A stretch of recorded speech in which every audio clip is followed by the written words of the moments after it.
অর্থ হইল আল্লাহর কোরআন থেকে সন্তানকে বঞ্চিত করেন না। বঞ্চিত আপনাদের কাছে অনুরোধ, এই যে কয়জন বসছেন, জোয়ান ভাই যারা বসছেন, ভাই আমার স্কুলে পড়েন, কলেজে পড়েন, কোনো অসুবিধা নাই, ঠিক আছে। নতুন করে আবার মাদ্রাসায় ভর্তি হইতে পারবেন না, আমরাও জানি, কিন্তু কোনো একটু সময় বের করে আল্লাহর কোরআন সময় সুযোগ বের করে শেখা সম্ভব। শুক্রবারটা তো অবসর থাকেন, বৃহস্পতিবার বিকেল থেকে তো অবসর থাকেন, শনিবারটা তো অবসর থাকেন, তো একটু আল্লাহর কালাম পড়েন। কোনো একজন আলেমের কাছে, কোনো একজন মসজিদের ইমামের কাছে, কোনো একজন মাদ্রাসার ওস্তাদের কাছে নিজে আলাদা একটু সময় বাইর করেন যে আমার মালিকের কোরআন আমি একটু শুনি, আল্লাহ তাআলার কালাম শুনি। আহা, কোরআনুল কারীমের নূর, এটা যে শুনলো না, সে শুনলোটা কি? সে শিখলো কি, পড়লো কি? মজাই তো পাইলেন, কথা বলার মজাই তো হয় নাই। আমি তো অনেক সময় বলি, আল্লাহর ঘরের কালো গিলাফ আর মদিনার সবুজ গম্বুজ যে দেখে নাই, যেই চোখ, সে দেখলো কি? কালো গিলাফ যে দেখে নাই কাবার, রাসূলুল্লাহর রওজায়ে আতহারের সবুজ গম্বুজের ওই সৌন্দর্য যে দেখে নাই, যে চোখ, সে জীবনে কি দেখলো?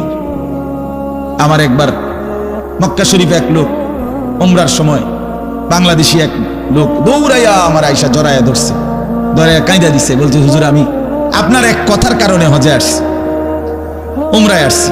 আমি বললাম মানে? এই কথাইটা আমি এটা শুনছি, আজ আপনি বলছেন যে চোখ কাবার কালো গিলাফ দেখে নাই, রাসূলুল্লাহ সাল্লাল্লাহু আলাইহি সাল্লামের রওজায়ে আতহারের সবুজ গম্বুজ দেখে নাই, সে দেখলো কি? আর এটা আমার দিলে লাগছে যে হ্যাঁ ঠিকই তো, আমি আর কি দেখলাম? তাই তো যেই জবান আল্লাহর নামে নিতে জানে না, মালিকের কোরআনই পড়তে জানে না, তুমি পড়লা কি মিয়া? তুমি কি গোড়ার ঘাস কাটলা মিয়া? বাকি সবগুলো পড়া না হলেও দুনিয়া চলতো মিয়া। মূর্খ বকলম, নাম দস্তখত করতে জানে না, টিপসই দেয় এমন হাজারো মানুষ দুনিয়া ভোগ করতেছে।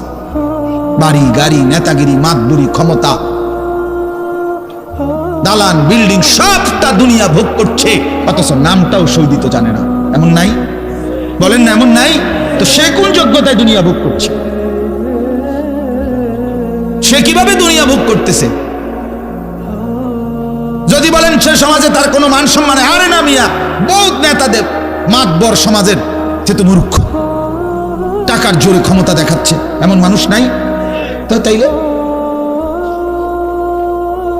এই জন্য বাপ আবারও অনুরোধ করছি আমি, অর্থ হলে অপমান করা না, জেনারেল শিক্ষা নিষেধ করা না। আমি তো কুমিল্লা ভিক্টোরিয়া কলেজ থেকে মাস্টার্স পাস করছি, সায়েন্স বিজ্ঞান বিভাগ থেকে দাখিল পাস করছি। এর মানে এটা বাদ দিতে বলতেছি না, বাদ তো আমি দিছি না, বাদ আপনি দিছেন। কথা বুঝেন নাই? বাদ আপনি দিছেন, আল্লাহর কোরআন বাদ দিছেন, রাসূলুল্লাহ সাল্লাল্লাহু আলাইহি ওয়াসাল্লামের সুন্নাহ বাদ দিছেন। এতগুলো পড়ছেন, ধন্যবাদ আপনাকে। এটা পড়লেন না কেন? এতগুলো শিখতে পারলেন, এত লক্ষ টাকা খরচ করতে পারলেন, 4 বছরের মেডিকেলের জন্য, 6 বছরের মেডিকেলের জন্য এক বাপ তার ছেলেটার জন্য, মেয়েটার জন্য কত লক্ষ টাকা খরচ করছে, তার কোনো কুল কিনারা আছে মিয়া?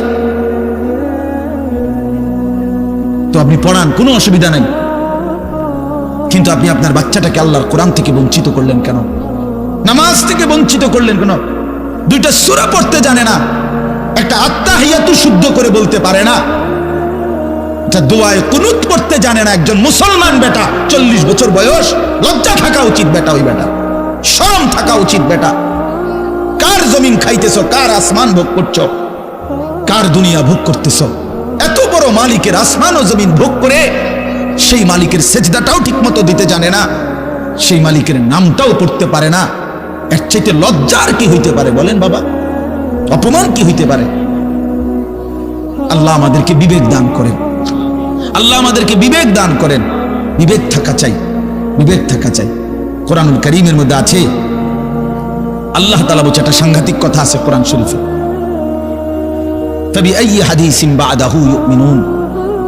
আমার দিল নড়ে কোরআনের এই আয়াত শুনলে, কলিজা সুদ্ধা কাঁপা ওঠে। আল্লাহ তাআলা কোরআনে বলছেন, এই 29 পারার মধ্যে আছে, সূরা মুরসালাতের মধ্যে আল্লাহ তাআলা বলে, বান্দা 23 বছরে আমি আমার রাসূলের কাছে এই সর্বশ্রেষ্ঠ কিতাব নাজিল করলাম, আমার সবচেয়ে শ্রেষ্ঠতম কথাগুলো আমি তোমাদের জন্য দিলাম। বান্দা, এর চাইতে আর দামি কোন কথা বললে তোমরা আমার কথা মানতা? বুঝেন নাই? ফাবিআইয়ি হাদিস, ফাবিআইয়ি হাদিস। আল্লাহ বলছে বান্দা এরপরে আর কি বললে, এর চাইতে দামি কথা আর কোনটা বললে, আর কোন কিতাব নাজিল করিলে, আর কেমনে বললে? ফাবিআইয়ি হাদিসিন বাদাহু ইউমিনুন। আর কিভাবে বললে বান্দা ঈমান আনতা, বিশ্বাস করতা? আকিমুস সালাহ, আকিমুস সালাহ 80 বারের চাইতে বেশি বলছি আমার কোরআনে, আর কতবার বললে আমারে সিজদা দিতা? ইত্তাকুল্লাহ, ইত্তাকুল্লাহ বারবার বলেছি আল্লাহকে ভয় করো, আর কতবার বললে বান্দা আমারে ভয় করতা? কতবার বলছি? আল্লাহ বলবেন।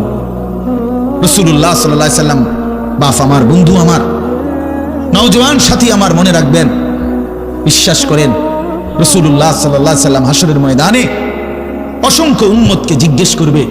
এই আমলনামা যখন দেখবে, প্রত্যেকটা উম্মত তার নিজ নিজ আমলনামা, রাসূলুল্লাহ সাল্লাল্লাহু আলাইহি সাল্লাম দেখবেন। এই আমলনামা দেখে নবী জিজ্ঞেস করবে, উম্মত 23টা বছর একটানা আমি কেঁদেছি, উম্মত 23 বছর তোদের জন্য আমি কেঁদেছিলাম। এমনও রাত গেছে, সারা রাত উম্মতের জন্য আমি কেঁদেছি, সারা রাত দোয়া করছি উম্মতের জন্য। তায়েফের পাথরের আঘাতে পিঠ চাল্লির মতো ছিদ্র বানায় ফেলছি, পেটের কষ্টে, ক্ষুধার কষ্টে 14 দিনের চাইতে বেশি পেটে 2টা পাথর বাইদা ক্ষুধার কষ্ট হজম করছি।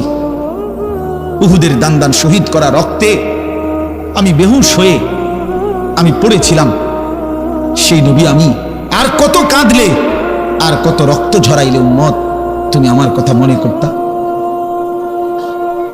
তুমি আমার কথা ভাবতা? সাল্লাল্লাহু আলাইহি ওয়াসাল্লাম যখন এটা জিজ্ঞেস করবেন তখন কি জবাব হবে? বাপ বলেন, ইনসাফের কথা বলেন। কি মনে করছেন সুপারিশ? হাসরের ময়দানের সুপারিশ মানে কি? মুখে বিড়ি সিগারেট, চেহারায় রাসূলুল্লাহ সাল্লাল্লাহু আলাইহি ওয়াসাল্লামের সুন্নাত নাই, 50 বছর ধরে সুদের লেনদেন, কোনদিন 5 ওয়াক্ত নামাজ আদায় করেন নাই, স্ত্রী বেপর্দা, ঘরের মধ্যে প্রতিদিন রঙিন টেলিভিশন চলতেছে। এই অবস্থায় কবরে যাইবেন, আর হাসরের ময়দানে দাঁড়াইলেই নবীজি সুপারিশ করে আপনারে বেহেশত দিয়া দিবেন। বিষয়টা মামুর বাড়ি না, বিষয়টা মামুর বাড়ি মনে করছেন আপনি? এটাকে কি মনে করলেন আপনারা? রাসূলুল্লাহ সাল্লাল্লাহু আলাইহি ওয়াসাল্লাম সুপারিশ করবেন, এর কোনো নিয়ম কানুন নাই, কোনো বিধি নিষেধ নাই, আইন কানুন নাই। হাউজে কাউসারের পানি, এটা কি 10 টাকার পানির বোতল মনে করছেন? রাসূলুল্লাহ সাল্লাল্লাহু আলাইহি ওয়াসাল্লাম বলেছেন, এক ঢোক পানি পান করলে আর কোনদিন বান্দা তৃষ্ণার্ত হবে না। এতটা আজিমুস শান দামি, এমনি এমনি দিয়ে দিবেন? এটা এমনি এমনি দিয়ে দিবেন? দয়া করে ভাবতে শিখেন, নিজের ভালো বোঝেন, নিজের ভালো, নিজের ভালো। আমি যে সূরাটা পড়ছি, এই সূরাটার নাম হলো সূরা মুলক, 29 নম্বর পারা, কোরআনুল কারীমের 67 নম্বর সূরা। এই সূরাটার নাম হচ্ছে সূরা মুলক। এই সূরার 3টি আয়াত, 12, 13, 14, এই 3টি আয়াত আমি আপনাদের সামনে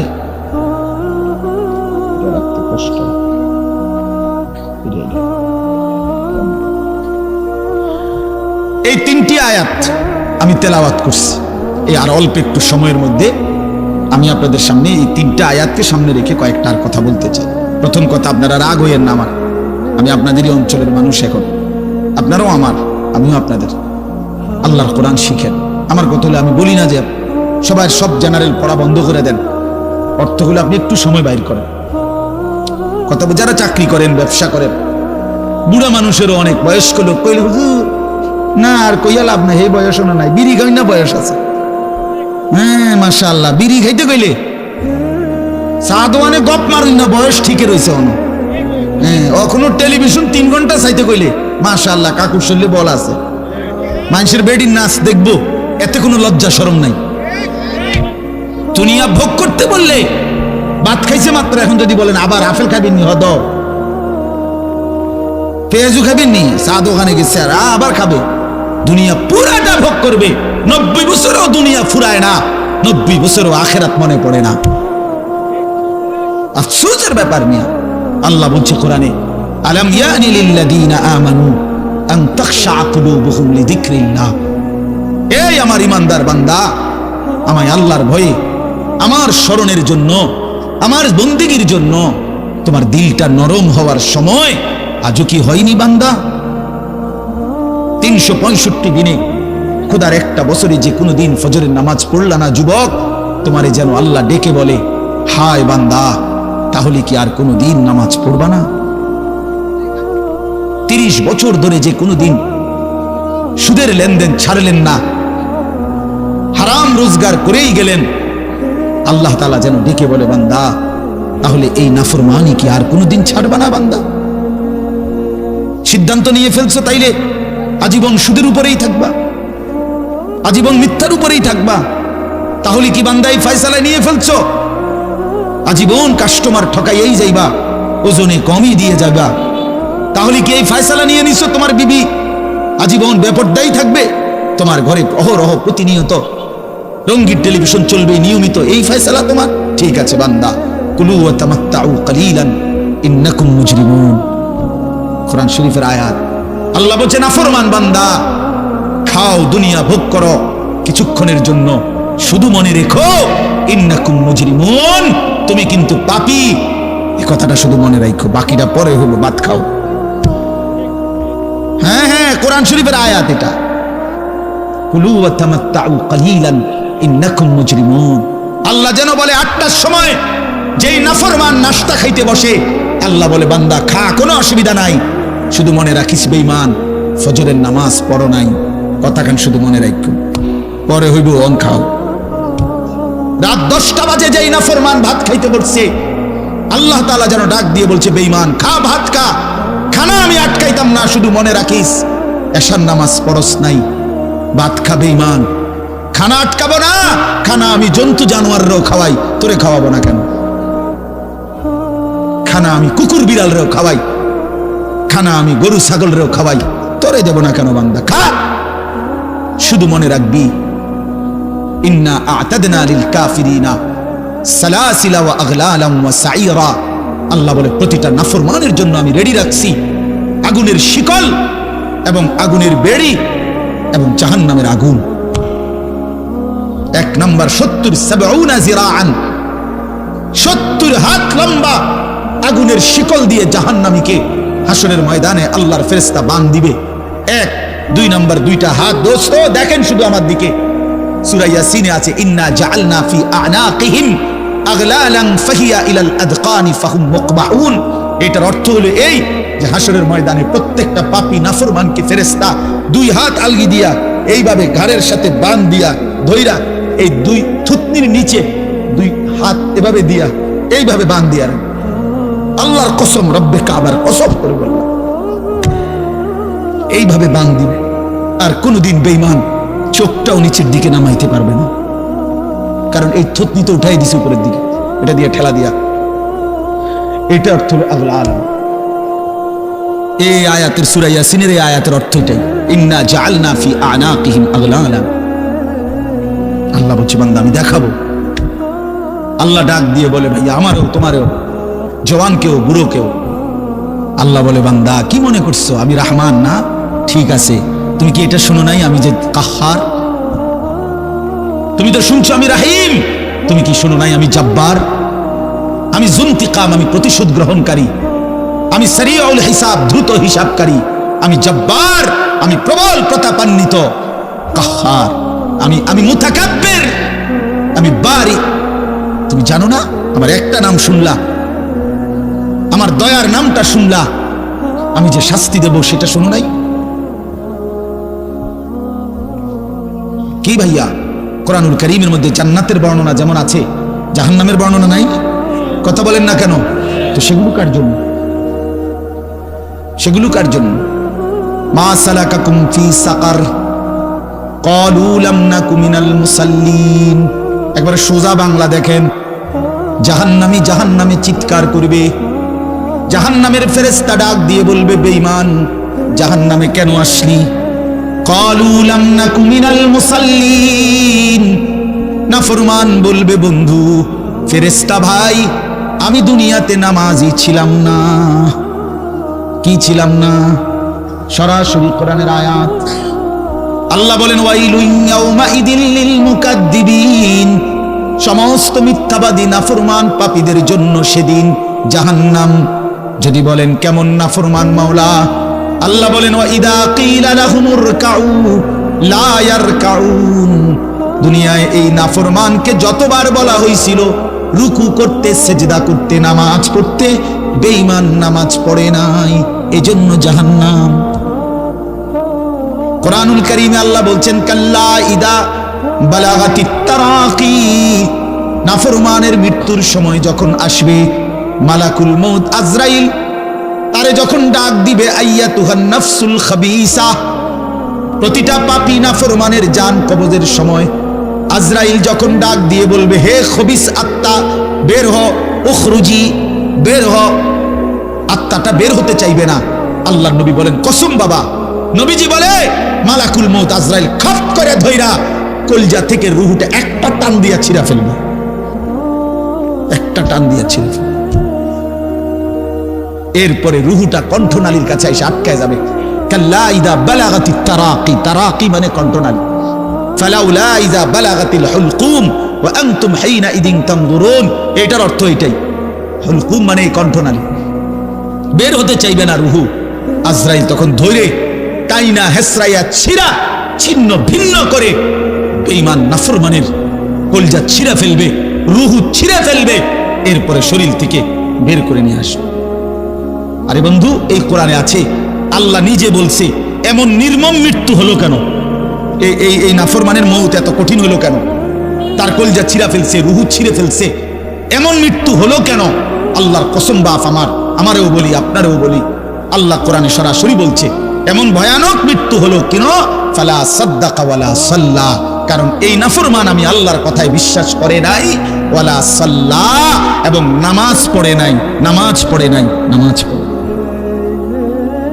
হ্যাঁ, বেনামাজি সন্তান মনে রাখো, বাদ বুকা খাইতে এলে খুব মাতবর, মোবাইল একখান টিপে, মোটরসাইকেল একখান চালায়, হ্যাঁ বাহ বাহ বাহ বাহ বাহ বাহ বাহ, আর কি আর ধরে কে?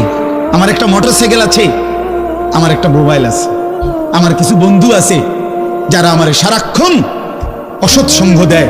যখনই আমার সমস্ত নাফরমানি মন চায়, কিছু অসৎ বন্ধু মিলে যায়, যে বন্ধুরা আমার সারাক্ষণ চরিত্রহীনতা শিখায়, অসভ্যতা, নোংরামি, অশ্লীলতা, বেহায়াপনা শিখায়, এমন কিছু বন্ধু যার মিলে গেছে, একটা মোটরসাইকেল মিলে গেছে, একটা মোবাইল মিলে গেছে, তো নারীর ছবি, আড্ডা, জিনা, ব্যভিচারের দৃশ্য, মদের আড্ডা, জুয়ার আড্ডা, নারীর আড্ডা, নারীর আলাপ, অথবা মোবাইলের অস্থির ছবি দেখা, এই জিন্দেগি মুসলমান? এর জন্যই আল্লাহ তাআলা আমাদেরকে মুসলমানের ঘরে বানাইছিলেন, এজন্যই আমার বাবা মুসলমান, এজন্যই আমার মা মুসলমান। আল্লাহ আপনি মাফ করে দেন, ইনসাফের সাথে ভাইবেন। অনেক নওজোয়ান ভাই, সবাইরে অনুরোধ করলাম, দোস্ত আমার, ইনসাফের সাথে ভাইবেন, নিজেরে নষ্ট করেন না। ছেলেরা আমার, ভাইয়া নিজেরে নষ্ট করো না ভাই, নওজোয়ান ভাই নিজেরে নষ্ট করো না। শেষ পর্যন্ত কেউ নাই, শেষ পর্যন্ত একদিন, দিন শেষে, রাত শেষে দেখবেন আমার সাথে কেউ নেই, আমি একাই, আমি একাই। একদিন কবর আমারে সব সম্পর্ক ছিন্ন করে দিবে, একদিন মৃত্যু আমাকে সব ভুলায় দিবে, সব ভুলায় দিবে। তো এই সূরাটার নাম হলো সূরা মুলক। এটা কোরআন শরীফের অত্যন্ত ফজিলতপূর্ণ একটা সূরা, মাত্র 30টা আয়াত এই সূরার মধ্যে। আল্লাহ নবী সাল্লাল্লাহু আলাইহি ওয়াসাল্লাম বলছেন, এই সূরাটি যে নিয়মিত তেলাওয়াত করবে, আল্লাহ নবী বলেন, তুমজিহি মিন আযাবিল কবর, এই সূরা মুলক তাকে কবরের আযাব থেকে রক্ষা করবে।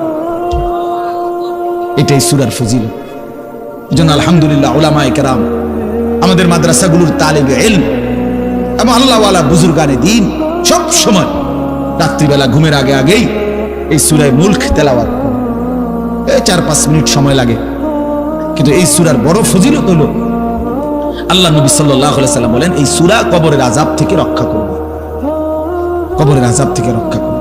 আমার ভাই, আমার বন্ধু, রাসূলুল্লাহ সাল্লাল্লাহু আলাইহি সাল্লামের অগণিত হাদিস এই কথার প্রমাণ করে যে কবরে আযাব হবে।